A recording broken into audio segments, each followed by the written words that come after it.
Hello. So I'm going to just jump right into it here. So my name is Sylvan Levin.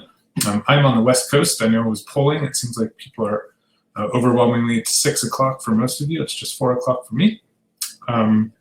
Please feel free to like Fiveable, share Fiveable, shout us out to the world, share us on social media, and let's jump into this. So the agenda is looking at what is culture. Then after looking at culture more broadly, we'll get into some of the specific key terms, some definitions, give you some examples. There's endless examples, and I'll ask you guys to go ahead and message me some, and I can share those with you and point out the ones that speak to me. So feel free at any time to ask questions. And when I ask you questions, please, type in some answers.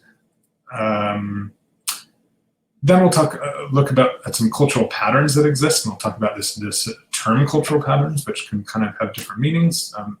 If there's time for actual real Q&A at the end, we'll do that, and then look at some past free response questions that deal with culture. So I've thrown up to begin here just two definitions of culture. One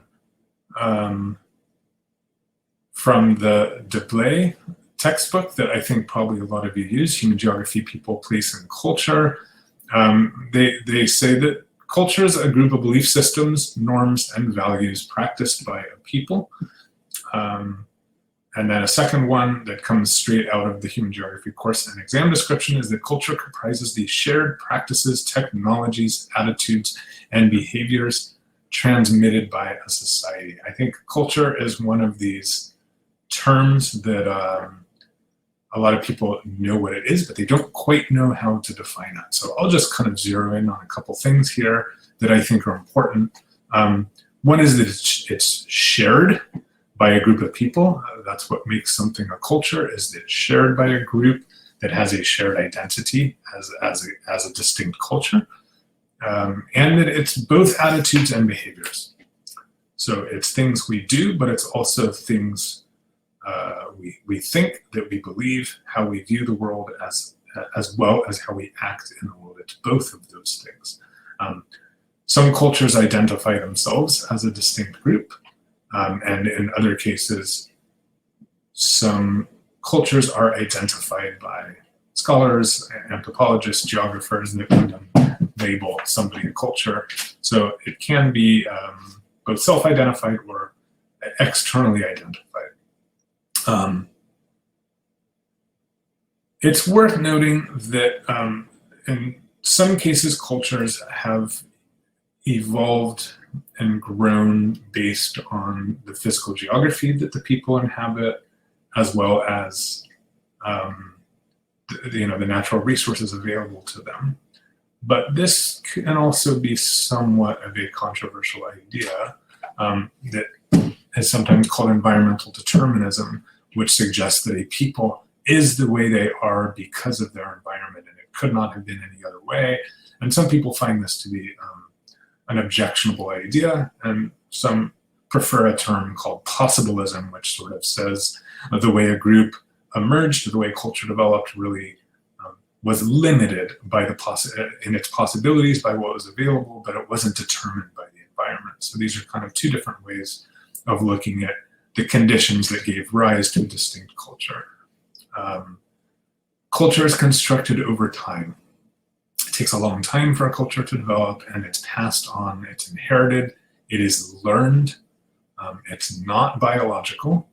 And I think one way to maybe think about this could be, foreign adoptions. If you think about somebody that was adopted from a foreign country and raised in the United States, their culture is very likely to be American, and they probably will have very little of the culture of the country they came from if they were adopted as an infant, because they've learned that culture from their family, the society they've lived in.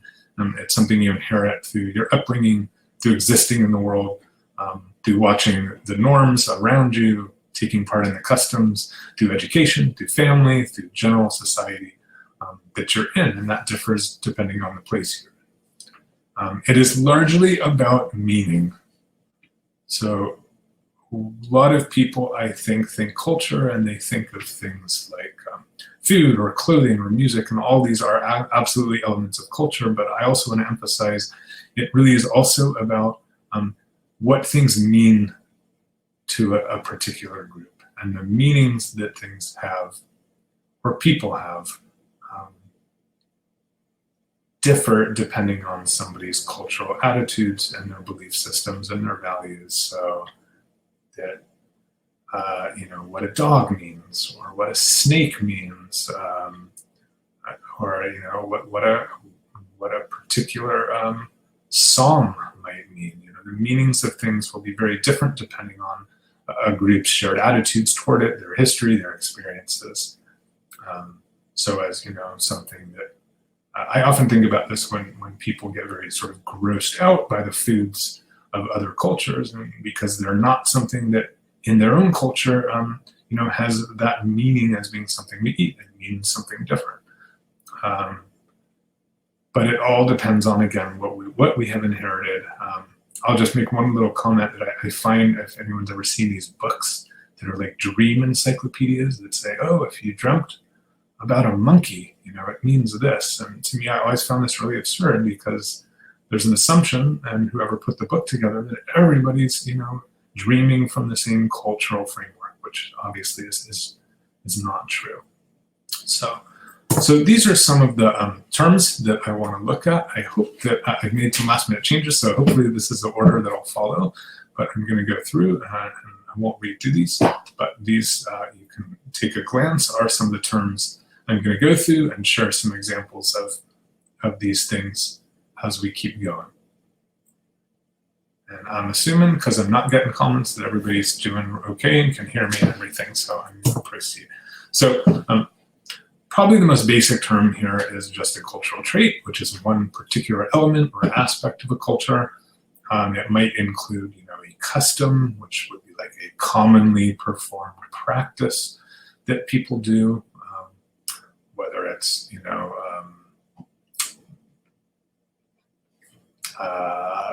I'm trying to think of one right off the top of my head, but a custom could be,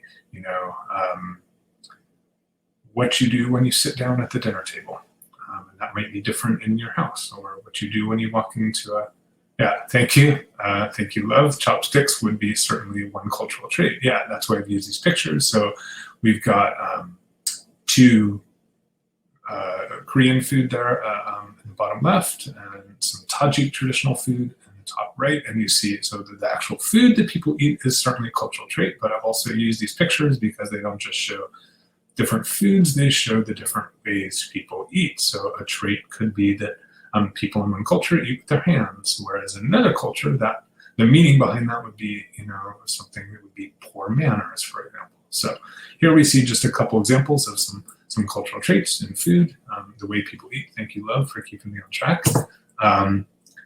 Here's another one, which would be, around like burial sites. And I think things like, birthdays and weddings and funerals and holidays, all those kinds of things can be real places where you can see different cultural differences.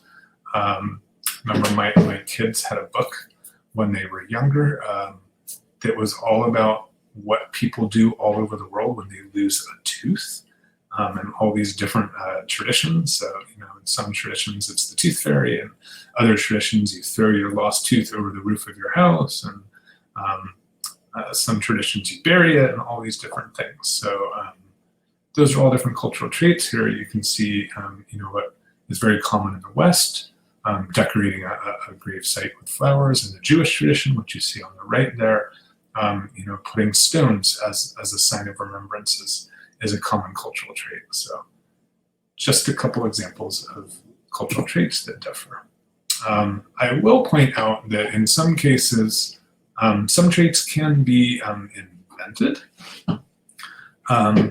as a way of creating a greater sense of identity. I spent 4 years in Switzerland until last year. So I've got a couple examples from my time in Europe here, but this food that is very commonly associated With Switzerland, fondue is actually a fairly recent invention within the 20th century. There's a history behind how it kind of emerged, but these things that often people associate with being somehow deeply Swiss really aren't. The same can be true of some Scottish Highland traditions like the kilt and other things that, and often people within the culture don't even recognize or realize how new and created some of those traditions may be for a variety of reasons.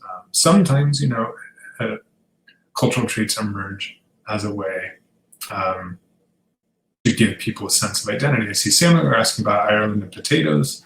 Yeah, I mean, potatoes would be, an example of a food that wasn't, I believe, in Ireland until something like the 1600s, because they emerged in South America, were brought over to Europe through the Columbian Exchange, first to Spain, and about 100 years later traveled to the British Isles, and spread. But you're right, a lot of people, or you could think about Italian food, which people associate so much with, say, like marinara and tomato sauce. Well, again, tomatoes didn't exist in that part of the world until after the Columbian Exchange, sometime after that they reached Italy. So yeah, I think you're right, absolutely. Food, sometimes people think maybe are much deeper rooted than to me, hundreds of years it can be a fairly deep roots. There are, and just keep coming with your examples, your questions. I love it. So just keep that coming, please.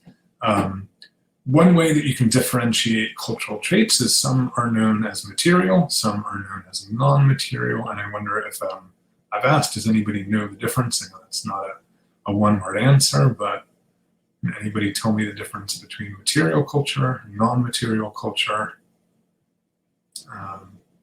And I sort of, to me, I've used this picture because I think we can talk about an example of both from within. Mary's asking, is religion one? I'd say religion has aspects of both material and non-material culture in it. So it's we can talk about religion. Yep, and Lev sort of is hitting more on it. The material is physical stuff, and material is belief and other things that can't be touched. Very, very well said, Lev. Yeah, so material things are physically constructed by people of a culture. Things like art and buildings, the items, the artifacts, clothes, food, all those things that you can physically touch. Things that are physically made by members of a culture. Non-material things, as you said, things that can't be touched. And Brittany, you're telling me more of the physical traits they show, while the beliefs and ideas. So again, not necessarily the traits they show, if you mean like physical traits, like my blue eyes. It's more like what Love said, it's the physical things that people make out of material. And you're right about belief and ideas being what non-material is. So non-material would be beliefs, ways people act, the aesthetics that people have, their values, things you cannot really touch, but they are still very essential to shaping a people's existence and their identity and understanding as a distinct group. And I do want to put the idea out also that even though I've said material culture is physically constructed, you could certainly argue that non-material is also constructed too, but we would call that more like socially constructed, built up over time, but not with physical meaning. Yep, absolutely. Love. Manners is a perfect example of non-material culture. Anybody else have an example of non-material culture? And you can say something general like manners, or you could get super specific with a particular culture. You can give me one. I think material is a little easier to wrap our heads around than non-material. Prayer would be non-material, absolutely, but say like rosary beads, the Catholic tradition would be physical. Mosques, material, sorry. Samuel, mosques would be material culture. And some of the attitudes around Islam would be non-material. So like here I've used this image because to me it sort of has both, social rules, Sandy, exactly, are what we would call non-material, that's right. So I would point out though here that, a hijab is a material aspect of culture that exists in a lot of the Muslim world, and yet we could also see like non-materially, a non-material aspect of culture here, maybe like the belief in the modesty of women, or some gender norms. So gender norms would be a very non-material thing, and yet, like a bikini, or makeup, or a hijab would be material aspects of cultures.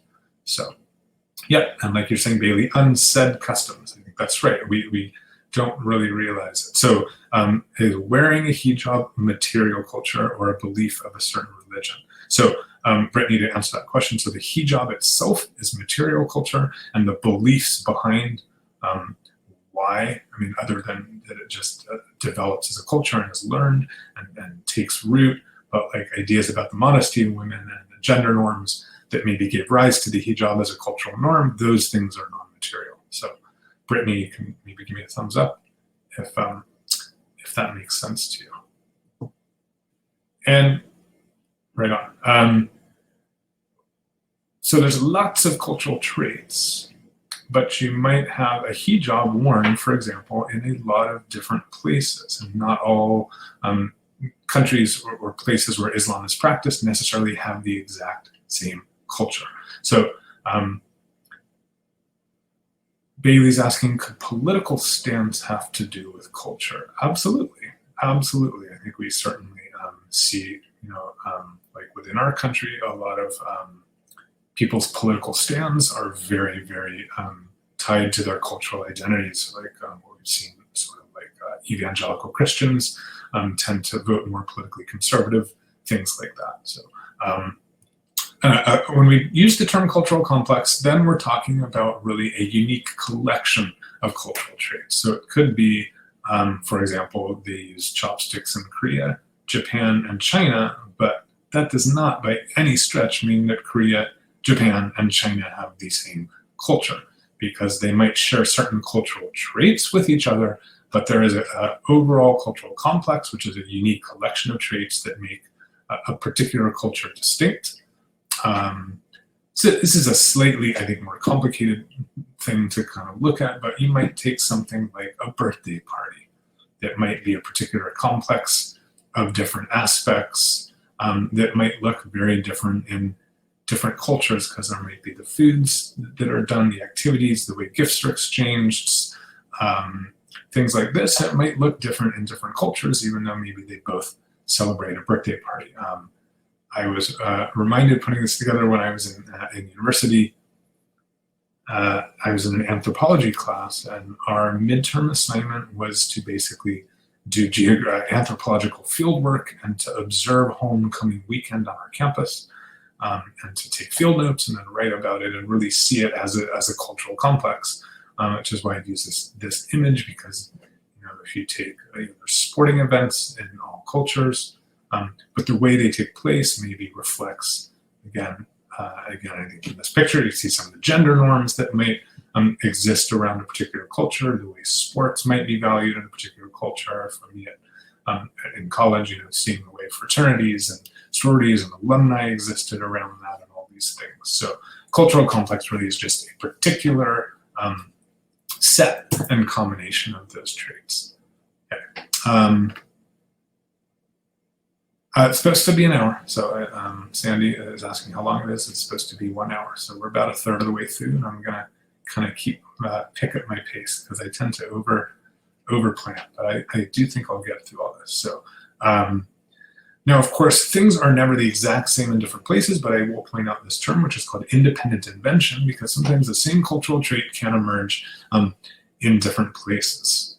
I've used the drum here as an example. We see going left to right, we see Korean drums, the tablas in India, in the top right, George W. Bush at a World Malaria Awareness Day with West African djembe, a drum group, and then some American Indian drums at the bottom. So somebody give me another example of independent invention, again, a cultural trait that arose in different places.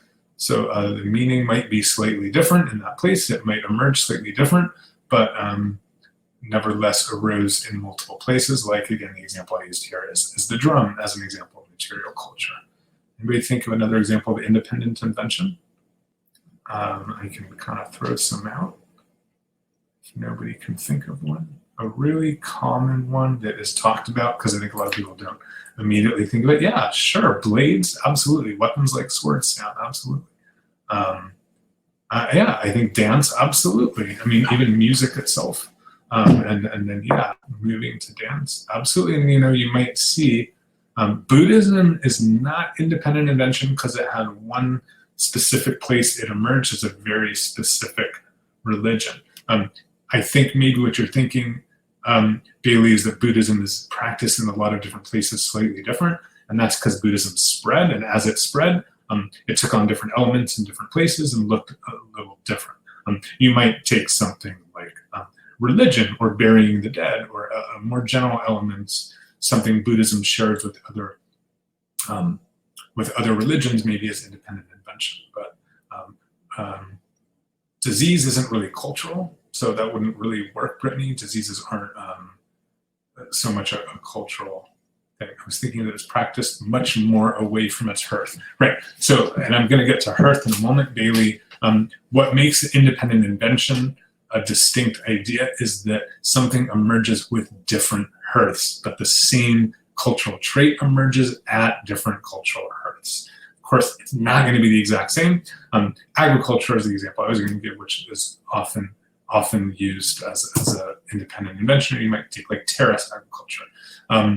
So cultural landscape, which is going to be the topic of next week's stream, this is the term that really refers to the physical evidence on a place, on a landscape, that shows the particular effects and imprint of a specific culture. I've compared here like a Japanese garden to an English garden, and then in the bottom left, this is Fez, Morocco. I got to go here about a year ago, and obviously the sign of all the minarets shows you you're a Muslim place, but very specific way the culture in Morocco kind of changes the physical world, the landscape. Material traits do make up much of the cultural landscape, absolutely, Sandy, but also non-material culture can reflect the way the cultural landscape changes. If we think about like an attitude toward trees or an attitude toward nature,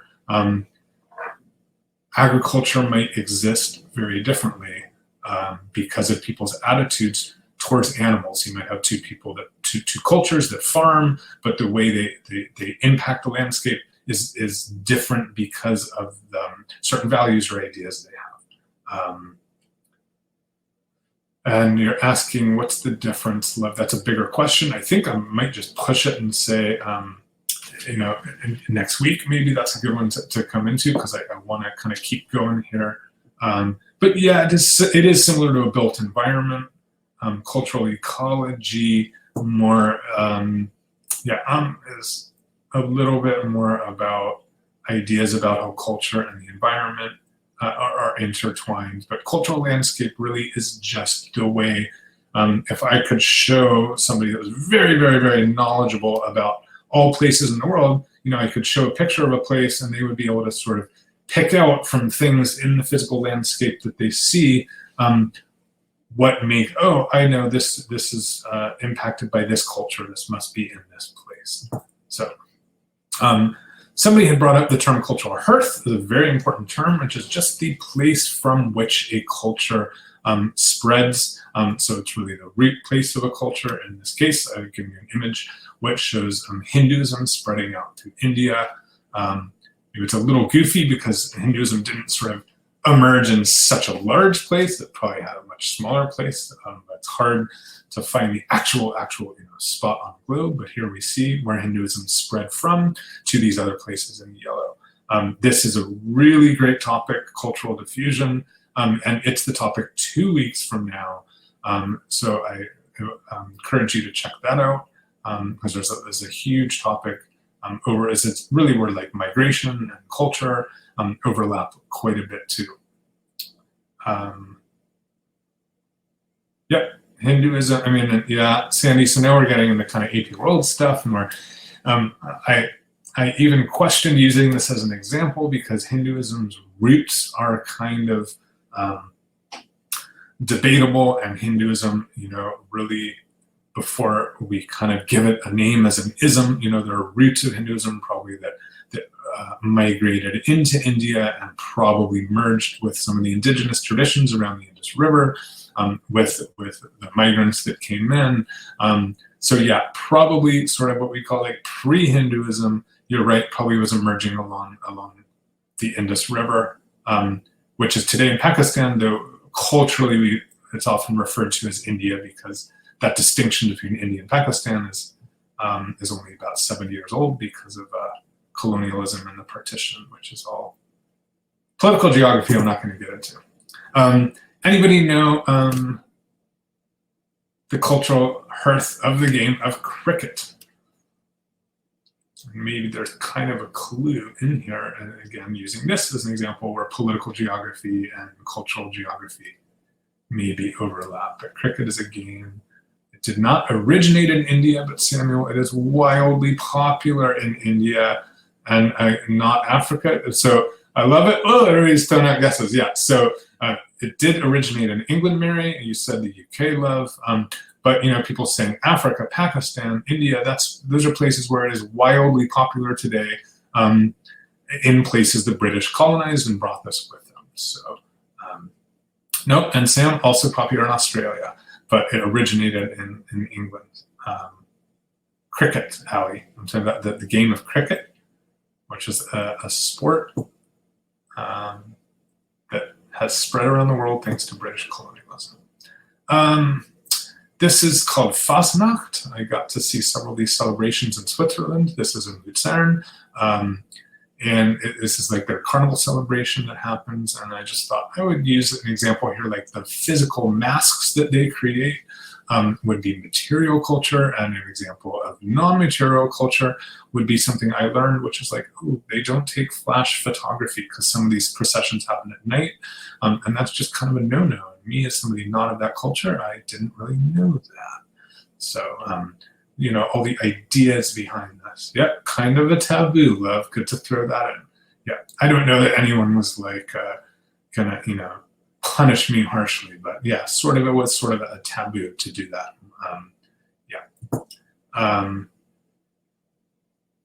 So culture can also be described as folk culture,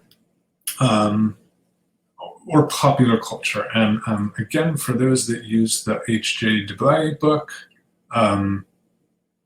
they are really specific and have, I think, a really nice discussion why they don't like the term folk culture and they prefer to use the word local culture. I wanted to put both in here so that people could see you might be encountering one in your textbook and not the other. It's a similar idea. And a folk culture or a local culture are going to be practiced by a particular group in a very small, distinct place, usually.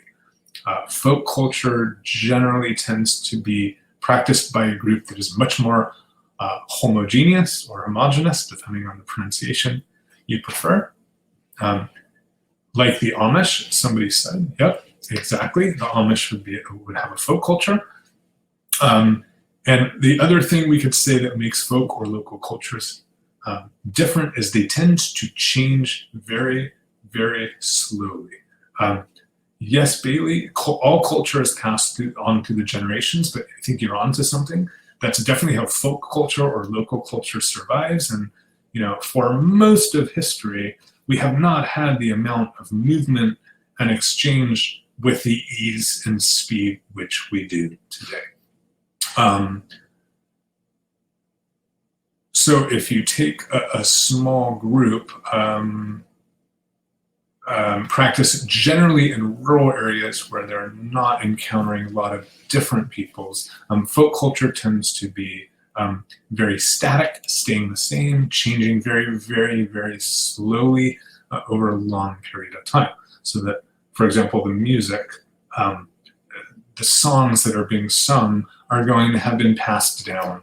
And yes, like different genres of music. Mary, you're asking like country. Not quite, but let me kind of go into that a little bit. I think I'll answer that as I talk more about popular culture.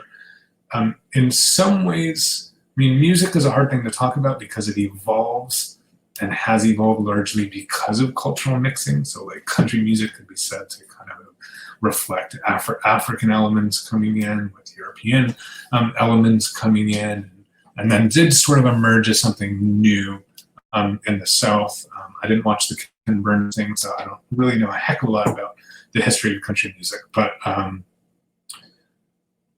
if you hear like folk music or folk traditions might be practiced really by a very small, distinct group in a small place.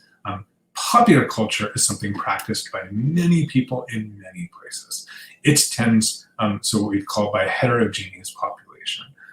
More often we associate popular culture, or what we just call pop culture, with urban places, which do tend to have a lot more diversity, people coming from a lot of different places. And you could think about, and it tends, unlike folk culture, which changes very, very, very slowly. Claire, I'm going to get to that.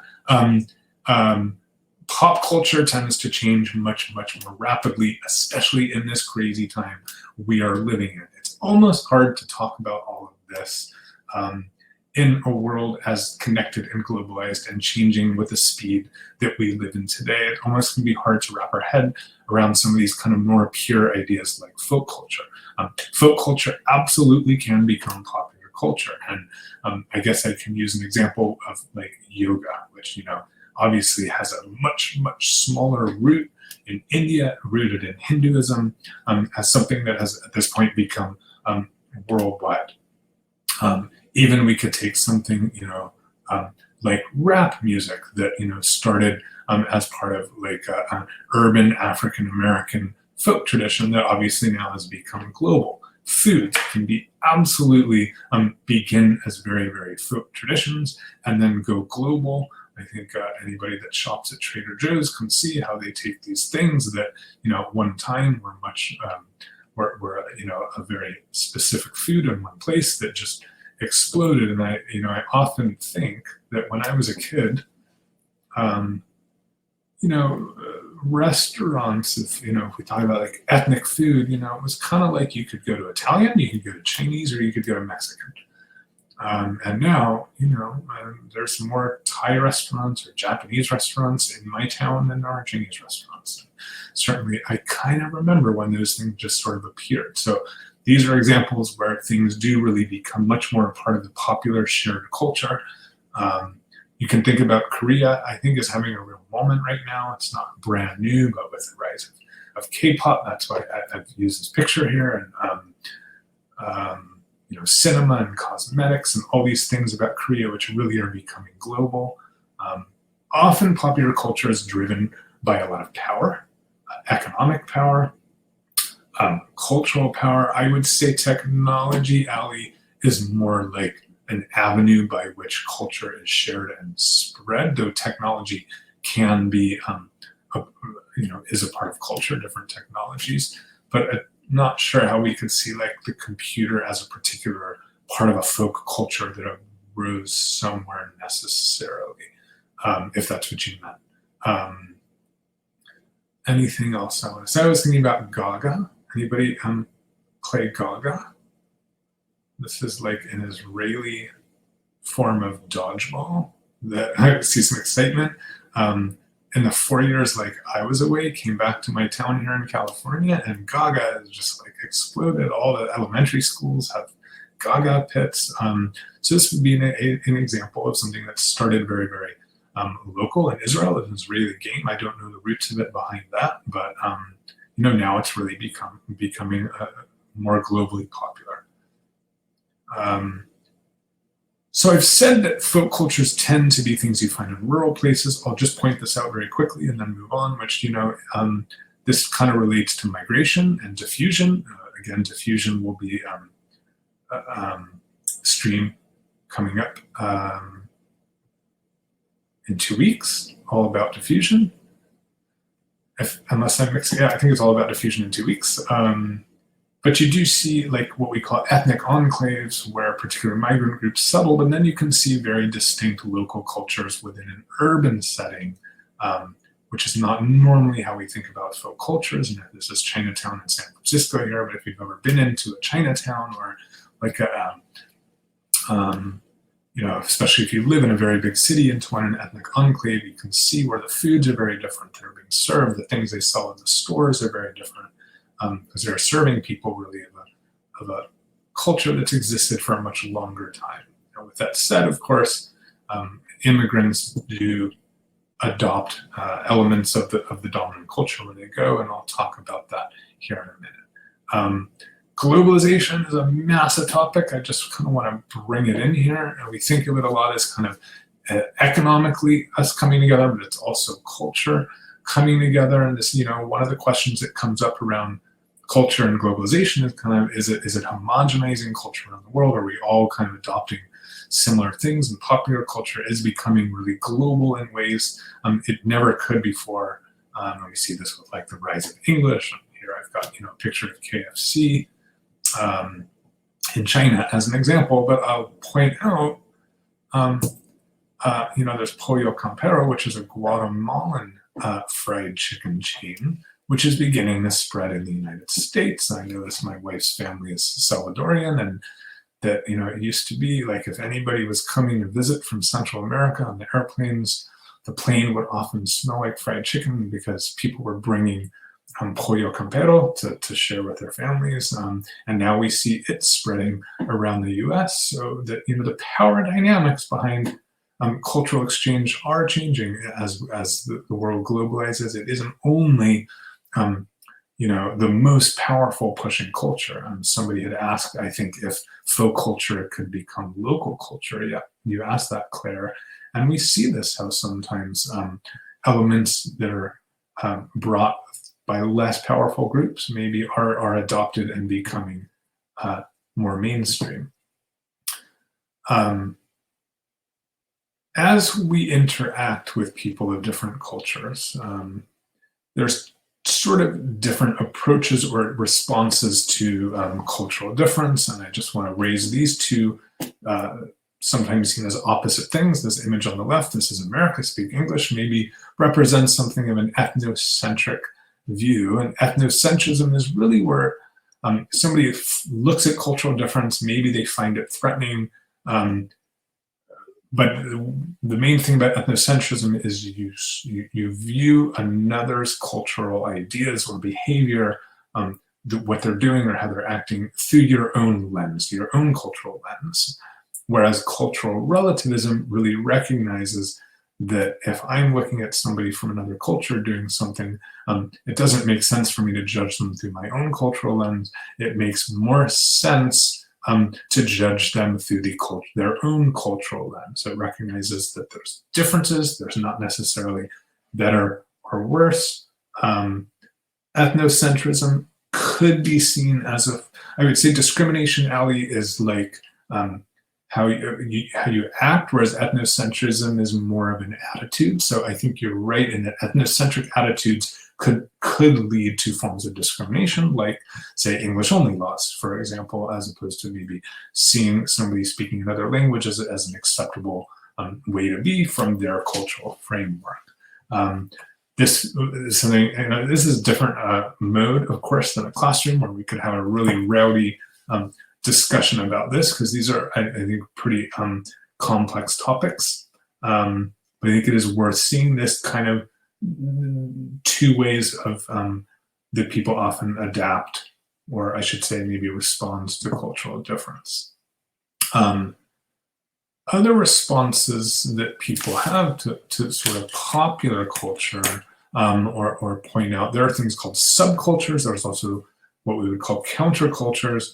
And these are sort of smaller cultures that emerge from within a larger culture among a much smaller group. So I've used like cyclists here, like a cyclist club. Yes, ethnocentrism could sort of be like xenophobia, Samuel. I think that you could see a pretty close link to these, to these terms. But a cyclist might be like seen as a subculture, or like Trekkies, or I mean, you might see a lot of the subcultures within your school. And counterculture really is a subculture that emerges much more as a response, like a resistance to the mainstream. Subcultures tend to be kind of smoothly existent, where countercultures often are more countering by their name, or subverting the mainstream norms. Yep, thanks, Mary, for answering that. Yeah, xenophobia is generally like fear of foreigners or outsiders. That's a more general term. Thank you. And as we get into these sort of more complicated topics, two related topics we talk about are cultural assimilation and cultural appropriation. Assimilation can have a positive or a negative connotation depending on the context, who's using it, how they mean. But if somebody assimilates, they really are adapting to exist in a new culture. Or that could also be they are adapting elements of the dominant culture into their own. I want to say to fit in, but I don't want that to have a negative connotation to it. But if you assimilate, you are adapting to wider cultural norms. That could be seen as a very positive thing by some people. You know, you arrive in a new country, in a new culture as a migrant. It makes sense that you adapt some of the norms. It is similar to the idea of acculturation, right? Yeah. So that might be one way to see it as like, yeah, you're acculturating yourself. Other people might see assimilating. Sometimes it's seen in a negative way by a group that maybe feels a real sense of cultural pride, and they might see their own members assimilating as something of like turning your back on your own culture, or denying, you know, the beauty or the value in your own culture if you're assimilating. So it kind of really can depend on the context.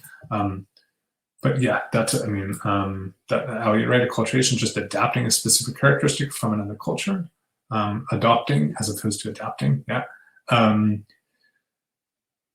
So again, when immigrants adapt to a new place, that could be a good thing or a bad thing. It really depends on your point of view and the specific context.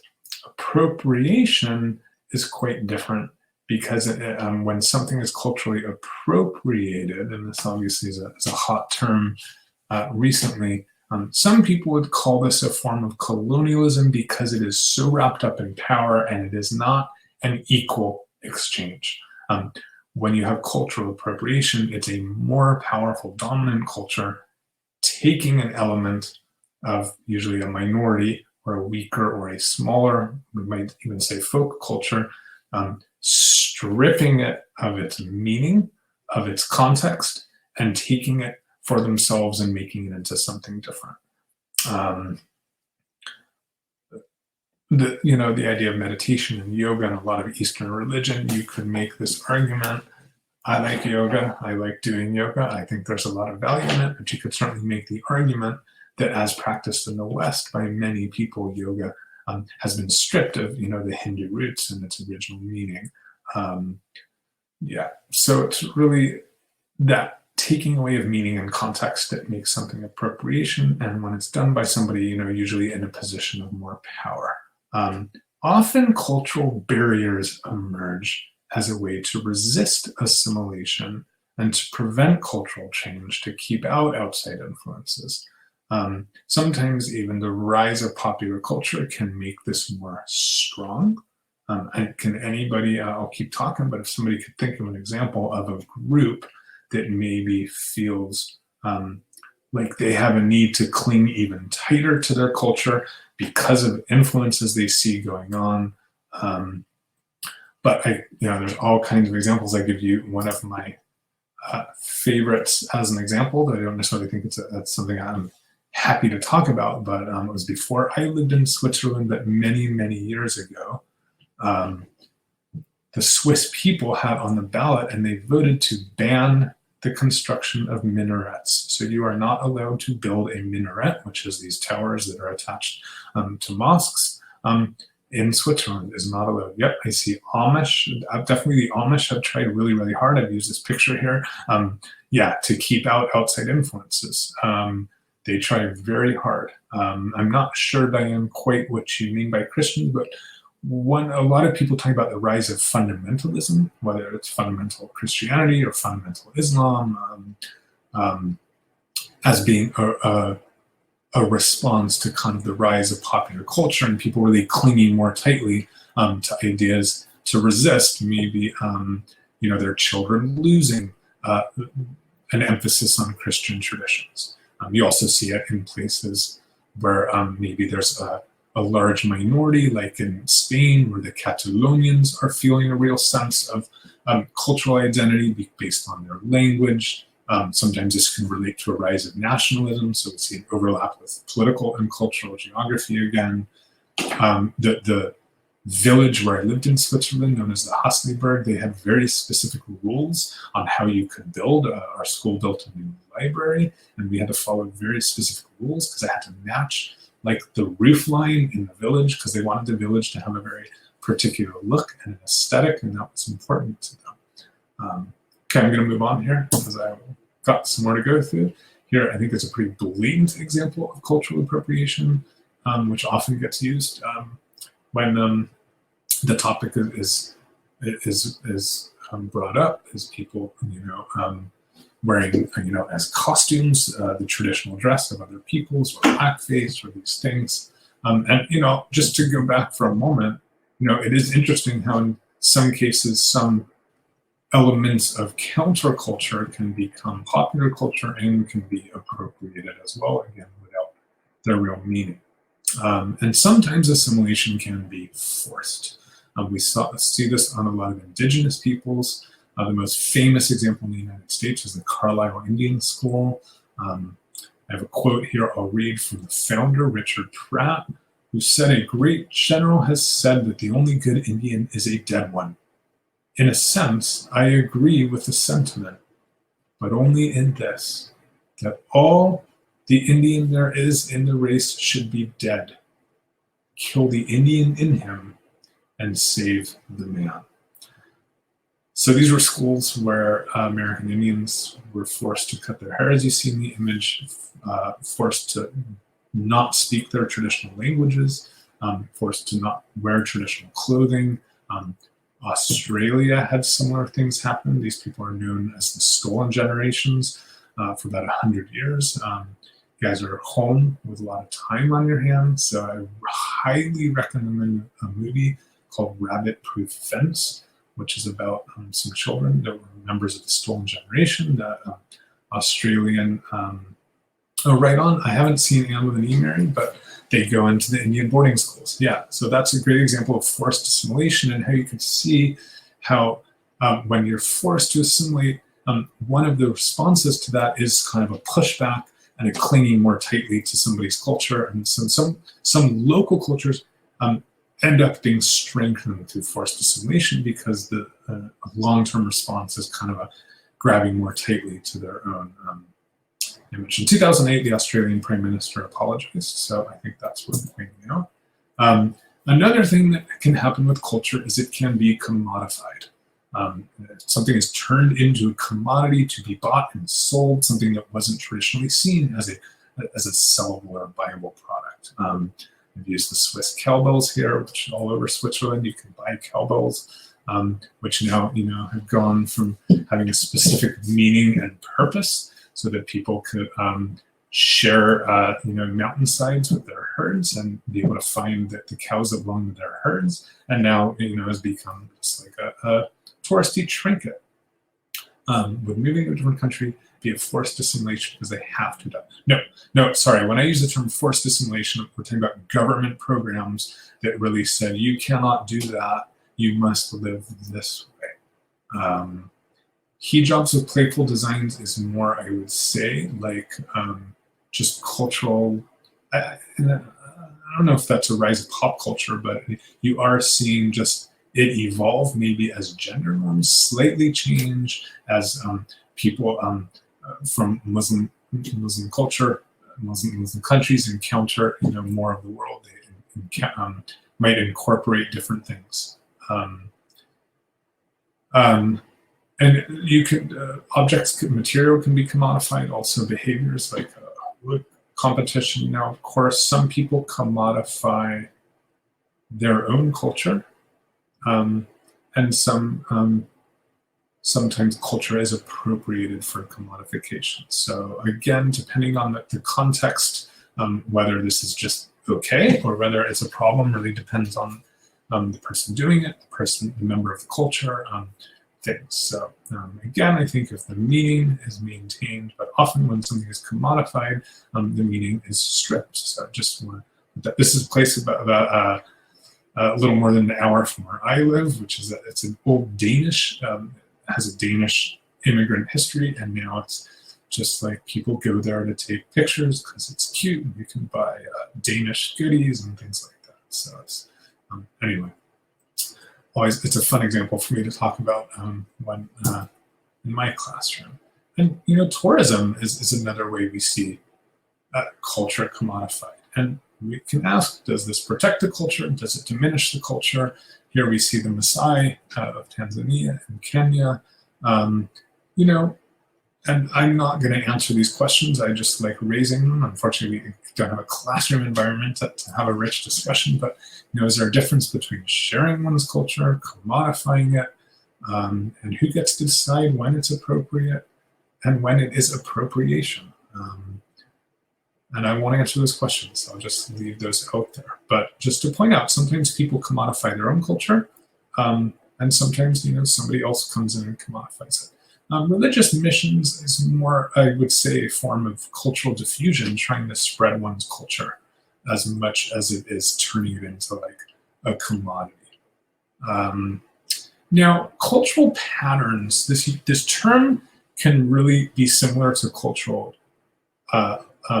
complex, like cultural patterns, ways you see people acting within a certain place, but can also, as you all know, geography, hopefully you know this at this point in the course, is not just like all these concepts, but it's the patterns that emerge, whether it's around population or migration or cultural elements, economic activities. It's the patterns we see.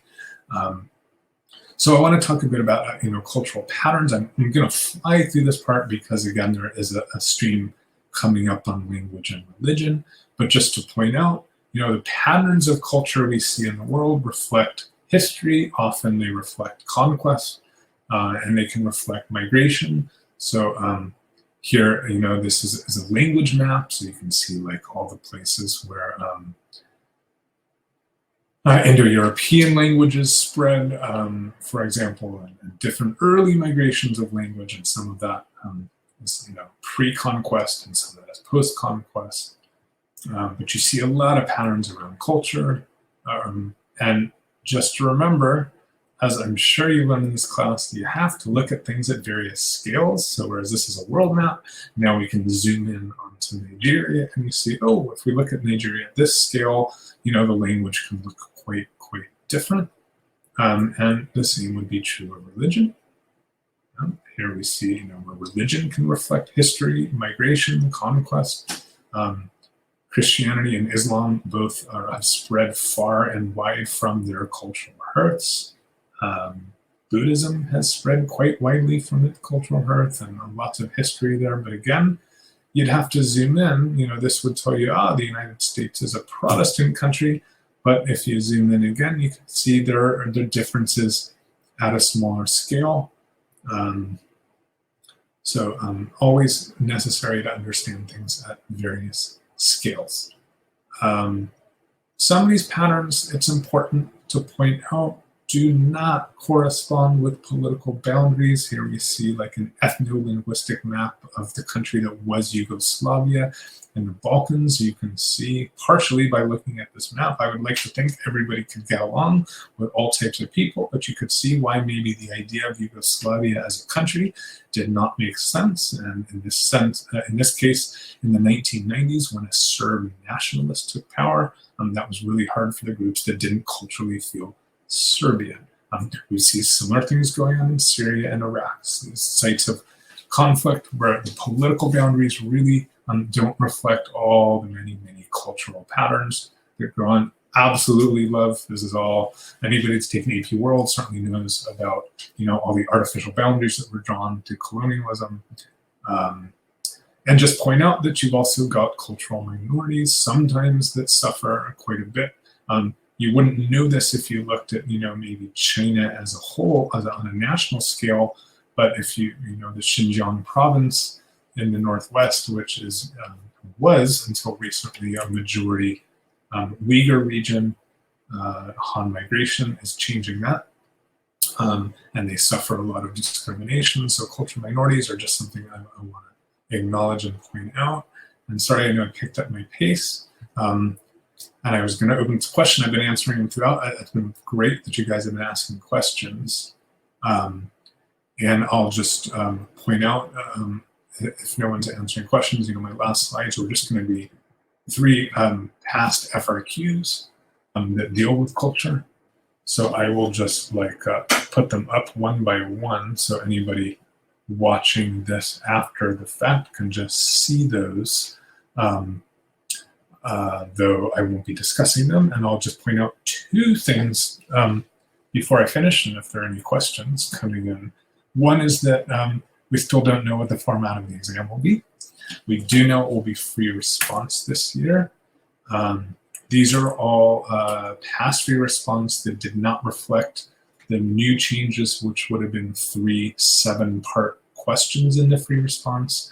But seeing that they were giving you 75 minutes for that, I don't think you'll be asked to do that. So we really don't know quite yet what it looks like. Stay tuned till April 3rd. But this was one from just a couple years ago, year before last. This deals a lot with diffusion, which will be the topic coming up with the stream in 2 weeks. This one deals quite a bit with language, which will be the topic in 3 weeks. And this one I like, it shows a lot of overlap, political geography, population migration. And to me, what makes APHUG the greatest course is the overlap, how everything is interconnected. So how do cultural traits spread across cultural groups? Talking in terms of appropriation when contagious diffusion is popular. Sorry, I'm not quite. How do cultural traits spread across cultural groups when contagious diffusion is popular? I don't know what you mean by is popular. So diffusion, all about diffusion is the topic in 2 weeks, but very, very briefly, I'll answer. Contagious diffusion is when things spread as a disease would, just sort of outward from a place organically, as opposed to, say, jumping around, that they spread really from person to person, as opposed to what's called relocation diffusion, which can happen more when somebody migrates and brings something with them. This is how, until quite recently in history, virtually all diffusion we would have said was contagious diffusion, just like the way Islam spread, and it spread outward. The way Buddhism spread, it spread outward, or languages spread. In terms of appropriation, how do cultural traits spread across cultural groups? Yeah, I'm sorry, I don't really get the question. Sorry, I don't want to pronounce your name wrong, Karina, but I'm not clear and I can't ask clarification unless you want to try to ask it a different way. So I really appreciate all joining me. I hope this was helpful for you, a good review. Thank you for joining me in my first Fiveable stream. And please stay healthy, stay safe, wash your hands, stay away. And the new exam, there's a schedule being put out. As I understand it, they are going to give 2 dates for each exam. Some people might want to just jump on it while the material's fresh in their heads. Some might want to wait until more of a traditional date in May. So I think my understanding is they're giving each exam 2 different test dates. And April 3rd, the website where the College Board has said this has sort of a bunch of asterisks for a few of the subjects, including human geography. And those asterisks just tell you to basically await April 3rd when they will release more info. So, yeah, you're welcome, Love. I had a friend in Switzerland named Love. I don't know if that's your real name, but peace, y'all. Stay safe, stay healthy, wash those hands. Ciao.